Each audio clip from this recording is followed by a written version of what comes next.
You need to get a job to get money. You need to protect what you have received, your take-home pay. You need to protect it. Then you need to grow it, grow that money over a time. And know that investment takes time to grow. So you need to grow it over a time.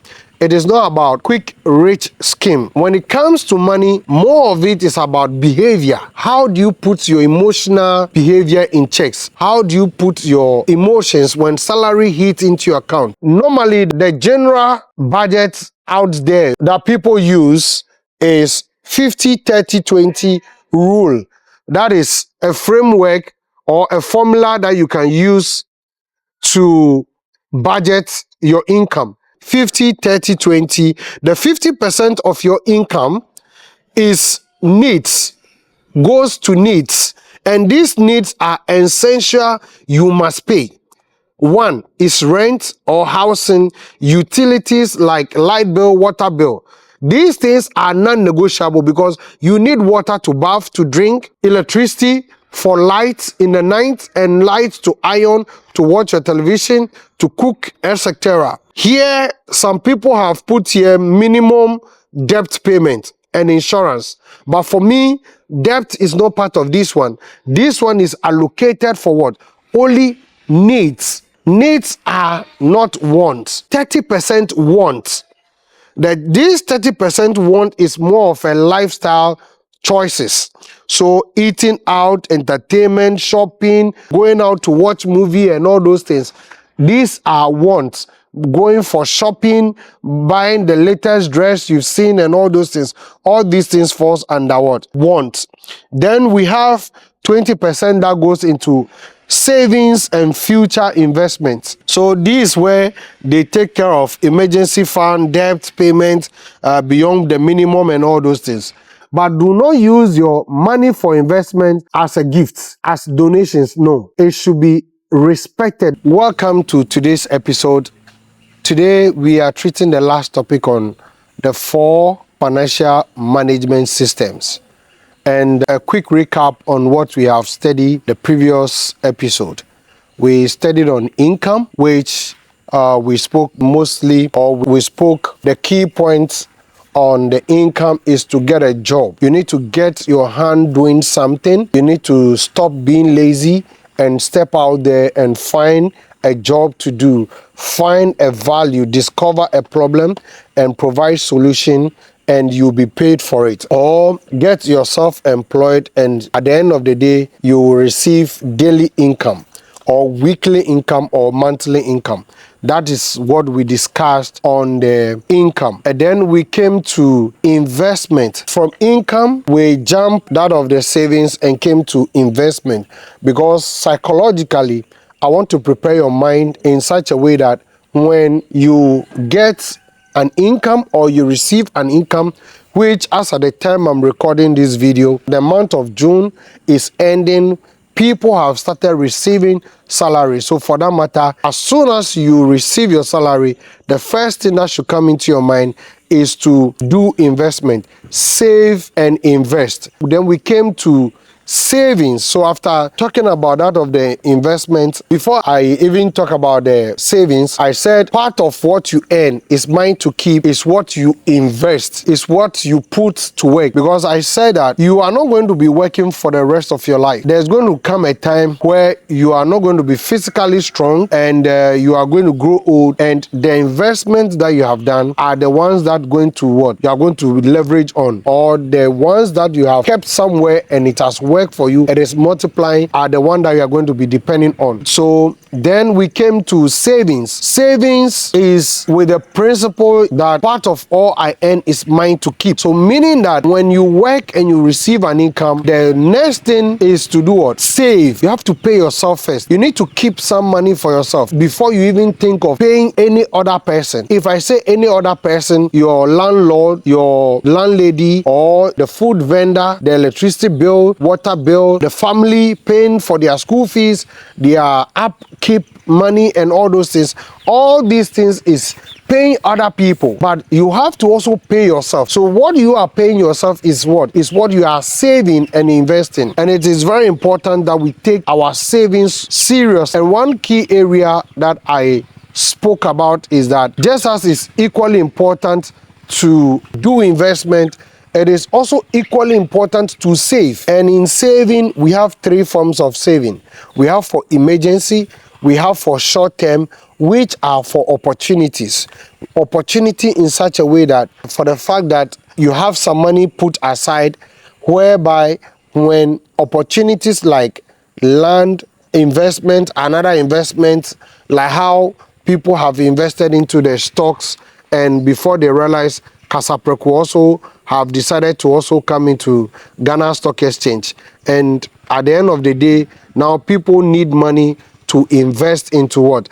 Into Kasapreku. So now they don't have that money because they thought it's only all about investment, but later did they know that they have to also keep some money aside. So though a lot of people bought into the Kasapreku, but at least the masses to also do not also invest into it. So it is very important we also save some money aside. Then we have the long term. The long term one is the one that you use for the actual investment. So today's topic is management. The management, the last key component of the 4 financial management system.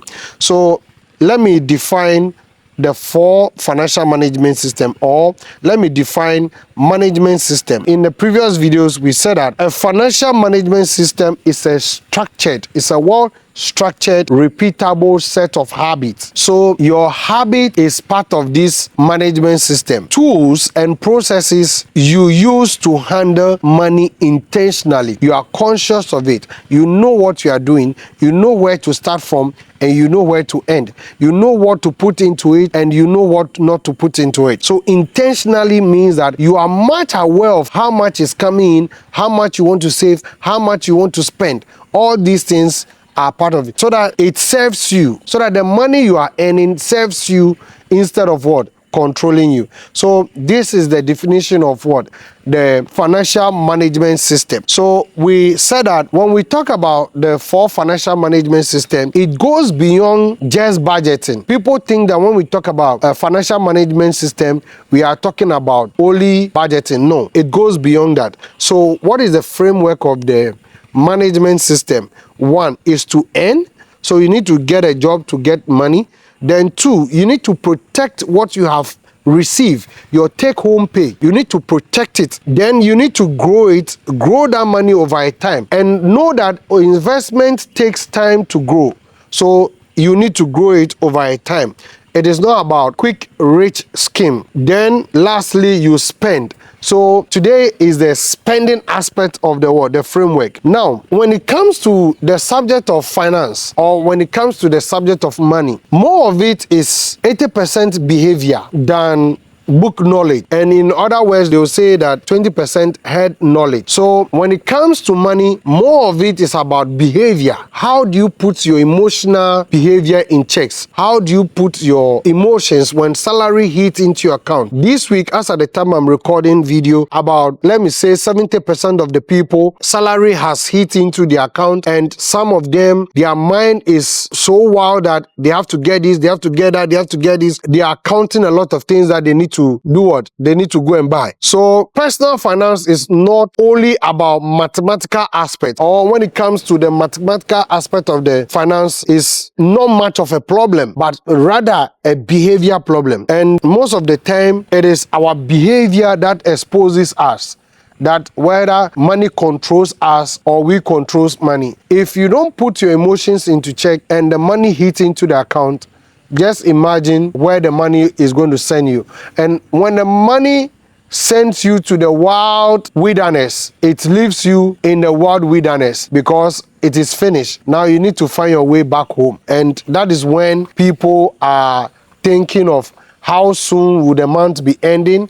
From 15th going, they are struggling. A lot of people are hand to mouth or paycheck to paycheck. So in the management system, more of it has got to do with accountability. How do you account for every penny that has come into your hand? So if you can master the management aspect. Now, in this management aspect, income is part, savings is part, and investment is part. So it's more or less the other three branches or pillars are embedded in the what? In the management system, and that is what we'll be focusing on. So if I define management system, it means that income management, as far as salary is concerned, refers to the smart and intentional way you handle, allocate, utilize your regular salary, that is either by monthly, annually earning from employment, to meet needs, enjoy life, build security, and grow wealth over time. So this is the definition of management.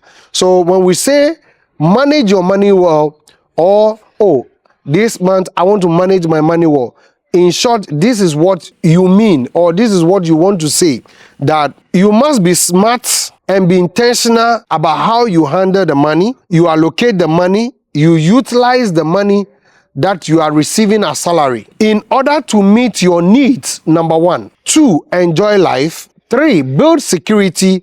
And 4, grow it. So you see that all these 4 pillars, these are the 4 major reasons why you need to do what? Manage your money. 1 is to meet your needs, enjoy life, build security, and what? Grow wealth. So this is the 4 key areas why you need to really what? Build, or you need to manage your money very well. So quickly, let's look at key aspect of income management for salary earners.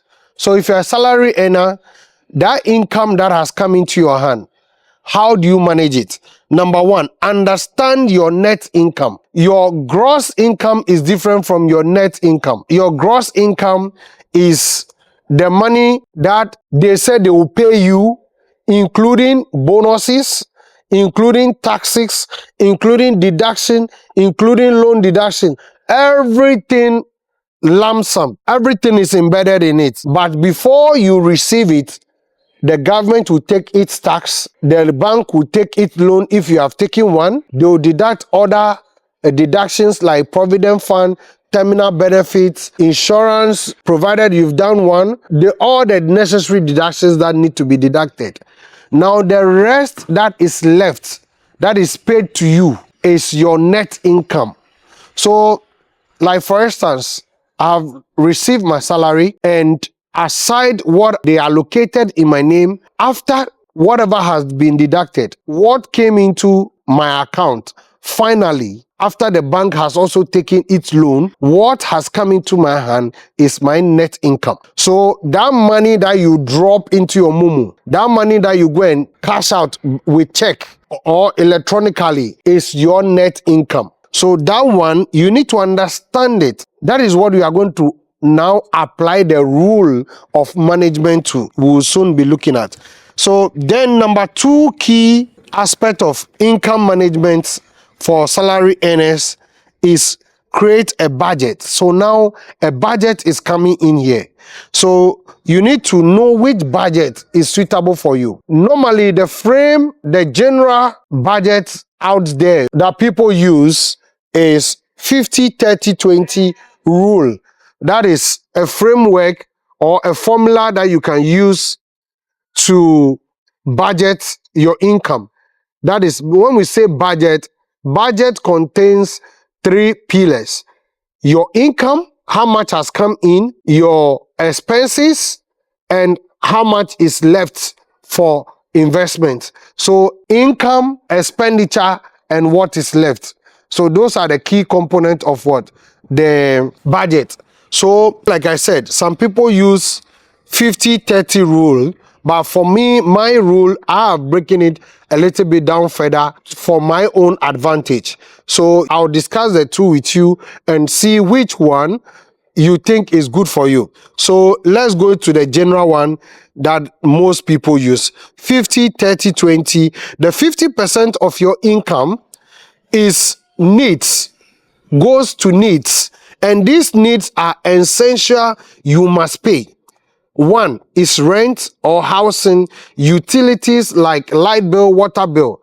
These things are non-negotiable because you need water to bath, to drink. You need electricity for lights in the night and lights to iron, to watch your television, to cook, etc. So these are non-negotiable utilities. Then food, groceries, transportation. Here, some people have put here minimum debt payment and insurance. But for me, debt is not part of this one. This one is allocated for what? Only needs. Needs are not wants. You have no option.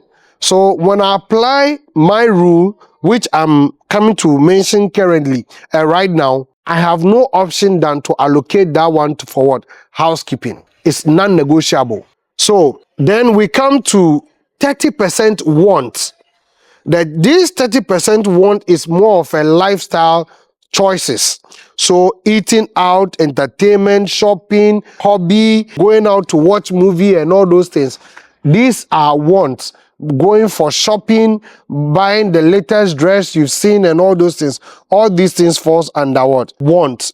Then we have 20% that goes into savings and future investments. So this is where they take care of emergency fund, debt payment, beyond the minimum and all those things. But what I would like to say is that my 20% for savings is meant for financial multiplication and not for debt payment. No, for me, I would not like to do that. So that is it. So I'm coming to mention my rule. So out of the 50, 30, 20 rule, I have deduced my rule that will be more suitable for me and easy for me to do what? To apply. So this is my rule. 50, 20, 20, 10 rule. So now I took a percentage out of the 30, which is 10% out of the 30, which happens to mostly some people's wants. Yes, mostly people's allocate 30% as want, but I took 10% out of that 30 and allocated it for what? Risk management. So here is it. Let me break it down. So the 50% of my income, my net income, goes to needs, which comprises rental, utilities, food, transportation, school fees, and all those expenses. I do not have any loan in it. Unless otherwise I have gone to credit something which is falls within the category of food, transportation or something, then I pay that loan, but not financial, a general financial loan that at the end of the day, I'm using it to invest in business or something. No. Then 20% goes to wants. And this is outing, and this is data bundle, clothing, entertainment, and stuff. So even in this 20% of want, you can still scrutinize it and reduce or cut off certain expenses or some of the expenditure in that category. Let's say eating outing. For instance, this year, the beginning of this year till now, I have not really gone out in the afternoon to go and buy food at the workplace or in the working environment. I always send food to the school. So the food they'll cook for the kids to send to school, I take a small portion of it and what? Take it to work. So that 30 Ghana cedis, 50 Ghana cedis, 100 Ghana cedis, I'll be spending on my afternoon lunch. It is going to what? Into savings. It is going to what? Investment. So just calculate how much you are spending on your lunch alone. Then you see how best you can cut off some of the wants and put it into an investment. Yesterday, I was talking to a guy, and at his workplace, he's been given so much bonus that he can even depend on the bonus and not even touch the salary. So whatever he might be allocating in wants, that is the 20%. If in case he is applying my rule, then that 20% will go into what? Investment. Then the second 20% is savings and investment. It's not meant for loan payment. No. Savings and an investment. So this one, it is solely allocated for savings or is allocated for investment. So then I come to 10%. This 10% is allocated for risk management. So this is where I used to pay for insurance, life insurance, health insurance, funerals, and debt payments. So, apart from the general, maybe if I've taken a huge loan from the bank or from the workplace, they deduct those things in the gross. So, what comes into me should be a minimum what loan payment.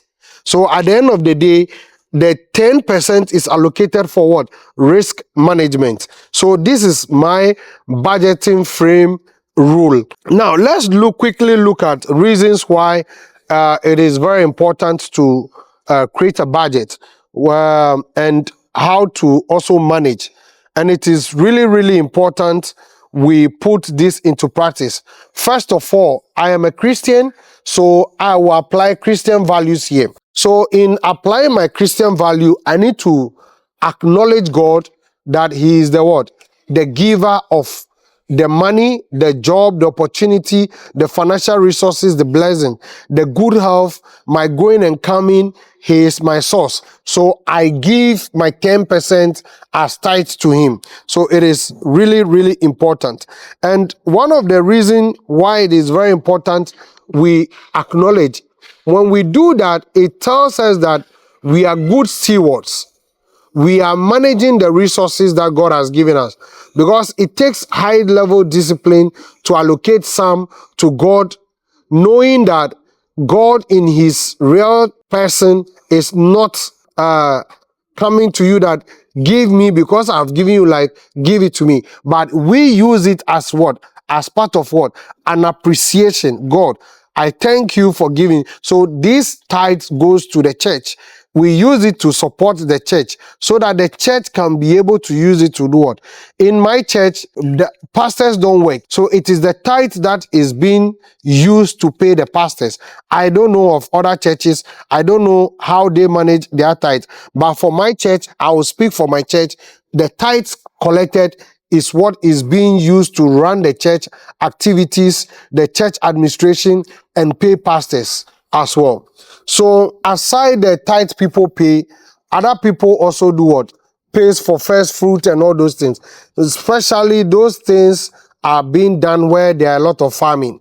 So after they harvest their food crops, they decide that they are going to do what? They are going to pay their first fruit aside the tithes that they pay. So some people can do that. Then number 3 reasons is to save and build security.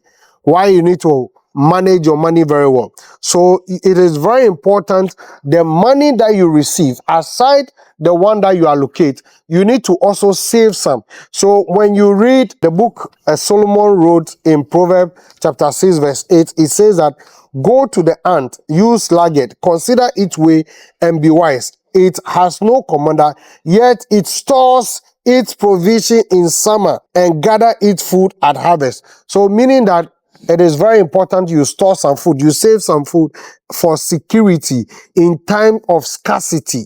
When food run out, during the rainy season, as I record this video, we are in the rainy season. So even it is drizzling where I am right now, but we have to use umbrella to cover the cameras as I'm recording. So in this rainy season, most of the farmers are now planting their crops. They are now investing their seeds into the soil for it to grow. Now, there's no dry or harvest time. This is planting time. So now food will begin to be what? Scarce in the marketplace.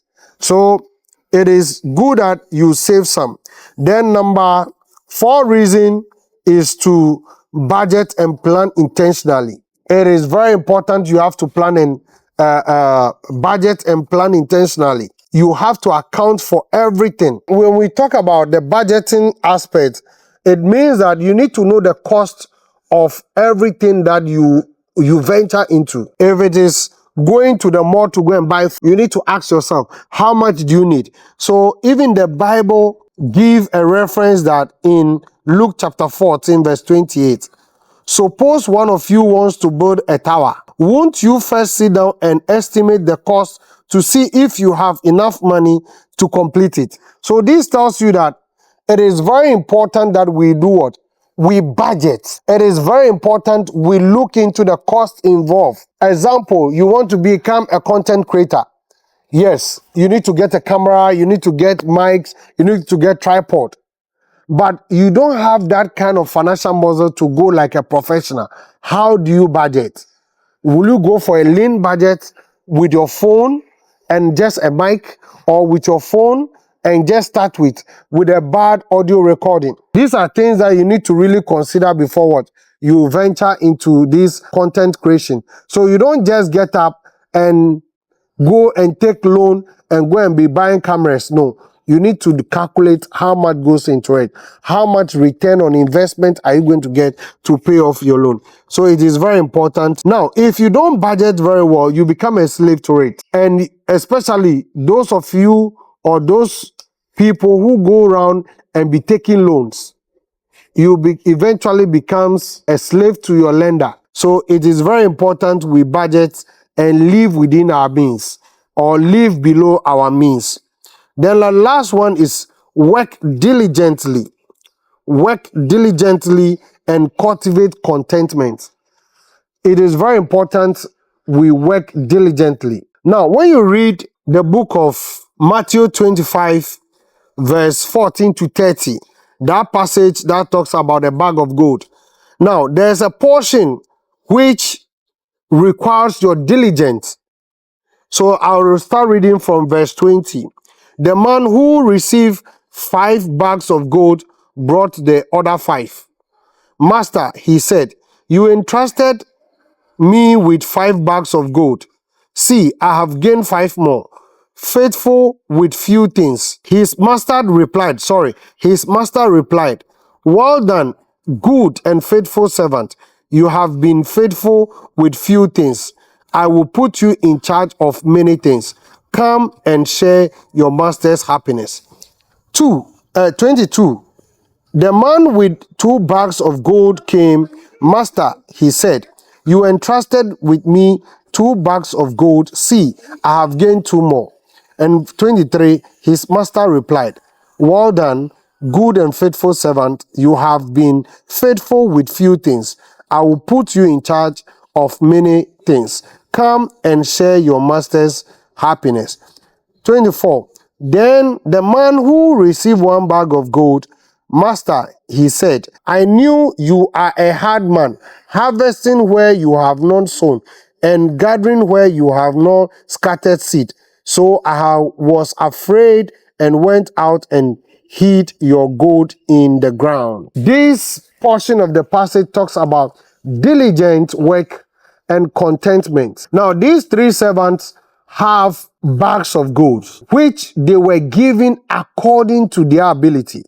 And the same applies to our salary. Based on what we can manage, based on the resources that has come into our hand, we are always given what God thinks that we can manage. Or if we are able to manage the little that is given to us, much more is being given to us. God finds a way and multiplies it. But the little that comes into our hands, and we are not able to manage it, at the end of the day, it's run out or it's being taken away and being given to somebody. That's why the rich always says that when all the money is taken away from them, within a time frame, they will be able to recollect all the money will be channeled back to them. Why? Because they have mastered the ability to manage the little they have. And they have mastered to grow it. So the little, that net income that has come into your hand, how are you managing it? Are you content with it?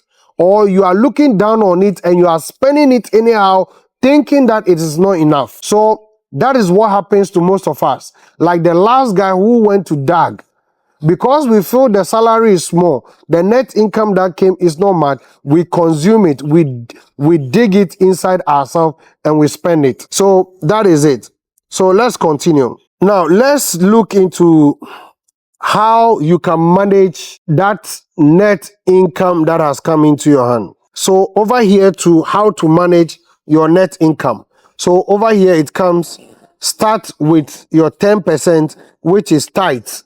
Start with your 10%. If you believe you're a Christian and you believe it, you practice it. You don't need much convincing.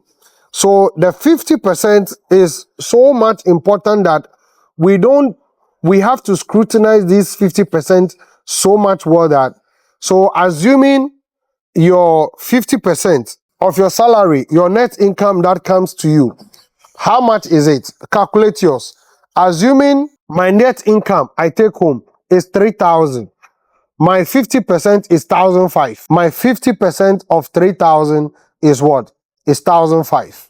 Then, so take note. So this 1,005, part of it must go into food, part of it must go into utility, part of it must, if I've already paid my house rent, then I can save that allocated portion into what?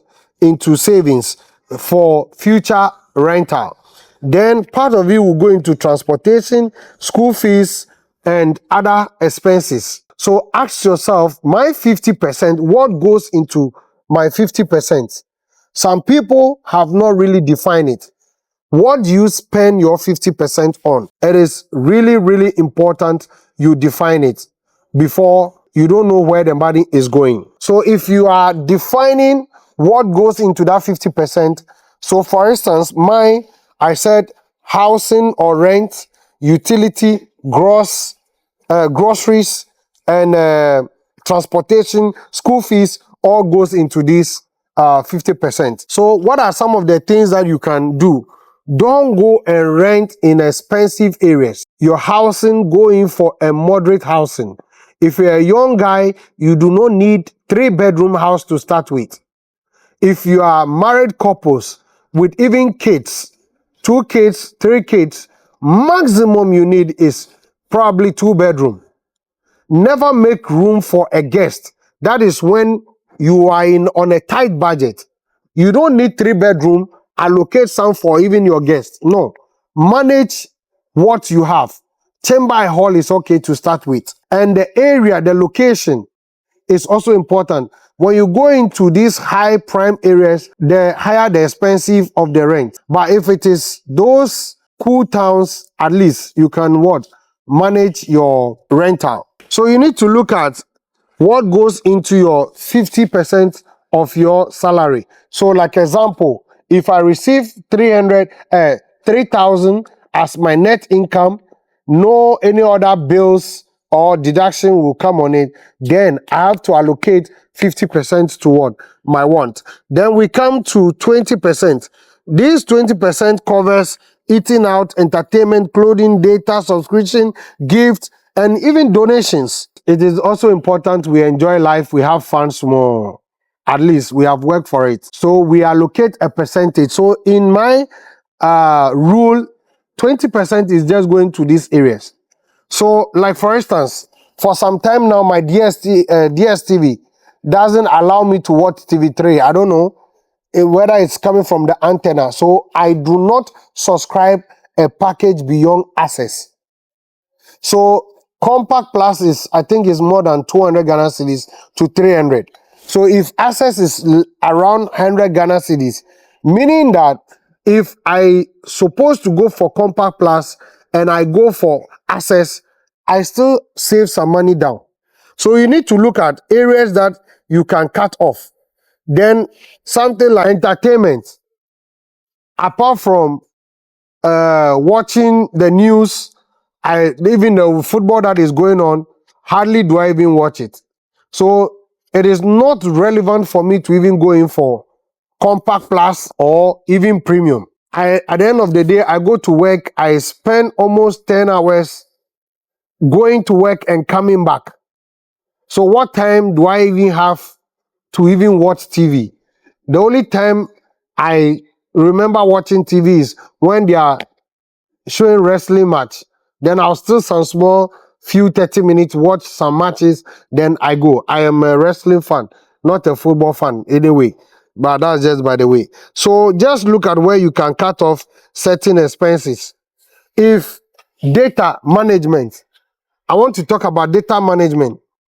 Now, in the data management for your phone, there are some data packages that you can go for that are way cheaper. Something like Mashup. Now, in the Mashup, we have for airtime and voicemail. a voice note. So meaning that when you make a voice call, there's a airtime for it in mashup, and there's data too in the what? In the mashup. So at the end of the day, it is very important you know which data package do you go for. It is one major area where people spend a lot of money. So you need to know where your expenses are going in terms of data management. So it is very important you don't spend money. There's one data bundle that you can go for, that is the 399. As at the time I'm recording this video, yes, that data bundle gives you close to 217 gig, and it is more economical to go for that one than buying 50 Ghana, 20 Ghana, 100 Ghana. Before you realize, in a span of 4 weeks, you have spent more money buying data than just going for one-time package that can last you. I recommended it for some few friends, and they have been able to even use that data bundle for more than 3 months. So look at where you can cut costs. Buy food stuff in bulk. Go to the market. Don't go and buy, oh, today you need bread, then you go and buy only bread. Today you need 1 million, then you go and... No, go and buy in bulk so that it will be way cheaper than going to buy it short, or locally we call it trotro. Yes. Then the next 20% goes to savings and investment. And in this, my rule, it is these savings, this allocated money does not goes to what? Loan. It goes into investment. It's non-negotiable. This is not the money that when somebody called, I need money, then you take it and go and pay. No. Or you go and give it to the person. Like some of the questions some people have been asking religiously, that assuming you're on your way going to church and you have your tithe with you and a beggar comes and is coming to ask for money. No, that tithe is not for the beggar. It says that the tithe is supposed to come to the storehouse. So that money is supposed to go to what? The storehouse. If you have any other money, you can, out of it, you can donate it. So some of your 20% that is in wants or is in the risk management for donations, or the first 20% for wants, you can use some of those money for what?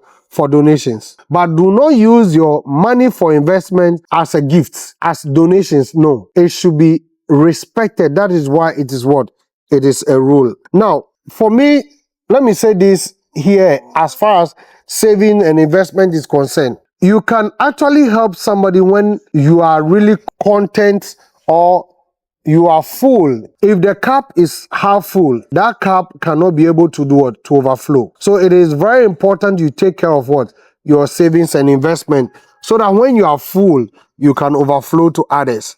Then the last one is 10%, which takes care of risk management. Risk management in terms of life insurance, health insurance, funeral policies or funeral insurance, then property insurance, then some loans that you owe. You allocate this money in paying them. So in so doing, I started, but let's practically look at, assuming your basic is, your take-home pay is 5,000. So meaning that tithes is going to be 5,000, 50% will be want, which is 2,500, and 20% want is going to be 1,000. The second 20% savings and investment will also be 1,000. Then 10% is allocated to what? Risk management. So that is how you can manage. Just apply the rule. 20%, multiply on your calculator, 20% or 50%. So this is how you do it.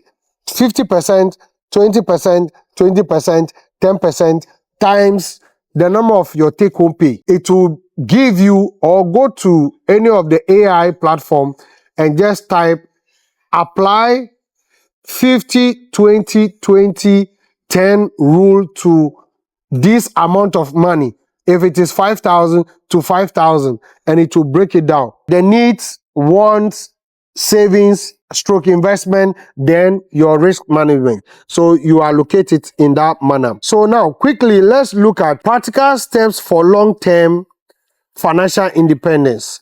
Practical tips for long-term financial independence. 1, track your expenses. So as part of your management, it is very important you track. Use tools, use apps, use Excel, use paper and pen to track where your money is going. It is very important. If you can track and identify where the money goes mostly, which doesn't inure any benefit or which does not bring any benefit, any profit, any return on investment, then you can cut off those areas and rechannel them to investment. 2, increase your income. It is very important you do what?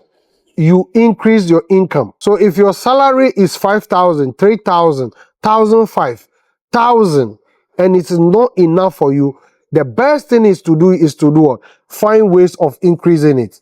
And how do you increase in it? So if you are already a salary worker, you are already earning some money, what it means is that you need to build a side hustle. So this side hustle is what will be supporting your expenses, will be supporting your investment. So you need to build a side hustle. You need to get some job doing. You need to do investment that will be paying you passive income. Number 3, practical tips for long-term financial independence is avoid debt trap. Avoid too much loans. Live within your means. Live below your means so that you don't go around asking for loan or going to the bank to take overdraft, and before the salary comes, the bank have to take their money, or your creditor will be chasing you to pay them. Number 4, review, adjust. So this is where you look at, where can I readjust myself? I'm spending too much money. Some years back, I used to pay for DSTV package. I came to realize at the end of the month, I don't watch the TV. I'm not able to watch it. I'm not able to watch the movies, the matches. At the end of the month, the subscription will just expire, and it's wasted money. So I said, why don't you go for access package where you pay less than 100? I think access, as at the time I adapted to it, I was paying 450 Ghana cedis. No, sorry. I was paying 45 Ghana cedis, and it came to, I think, 95. Now it's within that amount. It's not even up to 150 Ghana cedis. So I am saving more in that angle than going for a compact plus or premium, whereby I'll be paying over 500 plus. So at the end of the day, I have reviewed and seen where this year, 2026 beginning, I review how much money I spend at work at lunch per week, per month. I realized that no, if I send the food that they prepare for the kids taken to school, is the same food I can also consume. Why don't I send it to work rather than leaving it to go waste, so that I could save some money there? So at the end of the day, I have made some savings there. So all these reviews, you can now redirect some of this money into investment areas or take care of other crucial or important areas that, as far as money is concerned. So basically, this is the management aspect of what? The 4 financial management system. It is more of personal. The money has come into your hand. How do you manage it to the extent that you don't waste it? So some of the areas may be food. Our wives help us manage the money we gives you. So at the kitchen, cut down a lot of food wastages. If you are dishing food for the children to eat, don't overdish it and the food will go waste. These are petty things that you can control. So when you are cooking, cook in such a way that you can consume it within the day, or a little will be left just in case a visitor comes. But it shouldn't be too much that it will go waste. These are areas that you need to cut off. Sometimes too, in terms of clothing, you can buy 12 sets or a set of 12 of your undies, both maybe the singlets and your boxers or your panties. You can use it for the next 2-3 years. You don't need to change it because you have 12. There's no much pressure on one that you have to do wash and wear. No, but at least you have 12. So meaning that you can wear one singlet and one boxer shorts a day, each a day. And after the 7 days, you can wear another set 7 again. So these are some of the management system that you can put in place. If you know you can walk to your work environment, your workplace, then wake up early and go, so that transportation cost will do it. If you cannot and it is non-negotiable, these are management system. Look at what will be suitable for you and the environment you find yourself. Some people also give an excuse that my salary is not enough. The question is, if your salary is not enough, then look for a side hustle or change the job that you are doing. Or another excuse is the take home is not even able to take you home. What do you do about it? Sitting down idle will not help you. So it is very important you do what? You do something extra. Build a side hustles. So if I should give some side hustles that people can go into without much money, sell eggs, fresh eggs, or you can do kosiani meko, that is boiled egg and grinded hot pepper with some garnish onion on it. That is a side hustle. Sell it. People buy it. You have a creper. Use it to barber people's hair and they'll pay for it. Another example, somebody is frying plantain chips. Go for the plantain chips at a raw fried state and repackage it and sell. Sell cosmetics. Sell something. You find yourself where there are a lot of mall. People do not have time to go to the mall and go and shop. You have time from work, pass through the mall, take pictures, put it on your status. You can provide these services.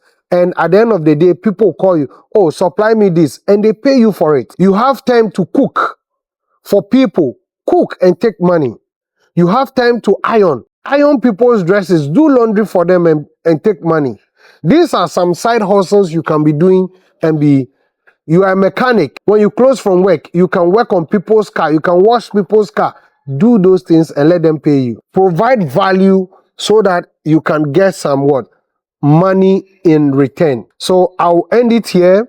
If this is your first time of coming to a Eyramax YouTube channel, kindly subscribe to our channel, join our community so that when we post our video, you'll be the first person. So follow for more video and content like this. See you in our next episode.